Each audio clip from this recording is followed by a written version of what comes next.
3 new Patreon requests in the last 24 hours, and I've still got some left from people who paid before I closed requests, but only sent me their request after I closed them, like the one I'm about to do here.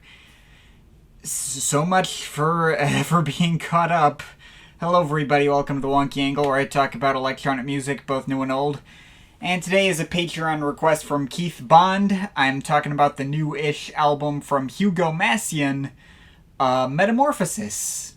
Alright, I think we got a little undiscovered gem here. Hugo Massien is a UK producer who's been semi-regularly putting out EPs since 2014, though this is his debut full-length album, dropped just this past March. So it's a good thing that I could get to it still within the year of its release. I've heard nothing this guy's put out beyond this album, but he's clearly proven himself to be pretty versatile just with this particular release, which spans across many genres: breakbeat, ambient, downtempo, deep house, jungle, a little bit of trip-hop thrown in there for good measure. I'd say this project falls about halfway between two of my favorite albums of 2021 so far, Wayward's Waiting for the World and Ski Mask's Pool, both of which came out after this one, but whatever. Metamorphosis is a project entirely indebted to electronic formulas of old, but does a great job forming a solid atmosphere, lots of banging and hard-hitting beats, and fitting plenty of variety and satisfying chord progressions and the like. Now, I would not say this project hit for me as much as those two I just compared it to. It's not as tight or well constructed as Wayward's album was, and it's also not as sprawling and impressive as Ski Mask's. It's an album that can kinda justify an hour, but it is still kind of on the longish side and can occasionally feel a bit spotty. But the best moments on here are excellent and could stand among my favorite individual moments of the whole year.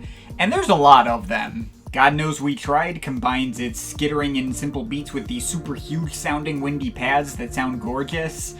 Said windy pads also get explored to a more low-key, brooding, and ambient extent on sort of interlude Losing Sleep, as well as being combined with a filtered and chopped up vocal performance on If You Dare, possibly from the featured artist Zune. That one sounds fantastic, has among the strongest melodies and most emotionally charged mixes here.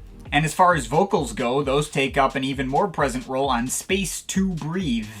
While the vocalist isn't credited, the way her melancholy indie voice goes over these mixes of various thumping acoustic hand drums and tambourines and moody, jazzy electric pianos gives this whole track a bonobo-ish vibe that really helps it stand out from the crowd in the most enjoyable way. And there are other tracks that help break up the overall vibe in the project in cool ways, whether it be simply bringing down the tempo on a cut like Cosmological Horizon Entropy and delivering some of the heaviest beats in the project alongside some particularly chilling pad progressions, or just changing up the style entirely, as in the case of Different People, which goes for a much more skittery and busy IDM approach.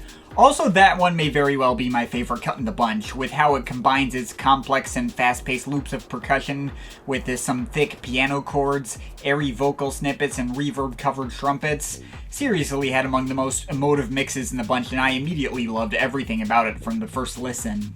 And if this album has been lying too heavily on the atmospheric side for your taste, he's still got time for some proper bangers as well. He goes full-on jungle breakbeat for Skin on Skin.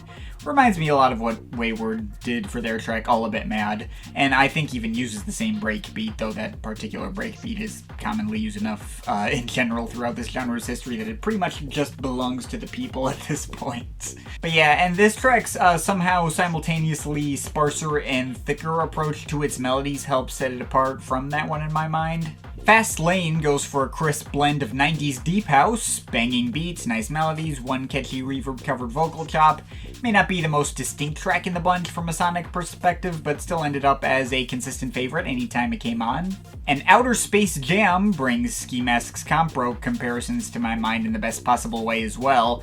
The way its hard-hitting breakbeats go up against lots of mysterious washes of moody pads and some kind of blippy, acid-like bass lines solidify that one as a consistent standout too.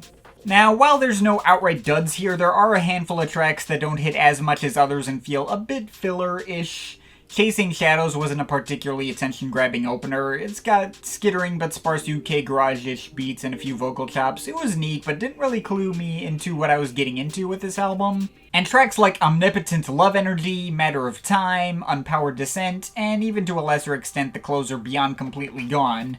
I mean, they've got solid melodies, solid beats, maybe some neat atmosphere in the case of the closer that helps that one at least feel like a satisfying enough finish to this whole thing, but they don't really stick out as much as I'd like either. Matter of Time in particular also focuses on some like flatter synth tones that I don't think are quite as compelling as a lot of this project's best moments. Tracks like these are at least still good enough to not compel me to hit the skip button, but they do definitely weigh the experience down just enough to prevent this from crossing over into gray territory for me.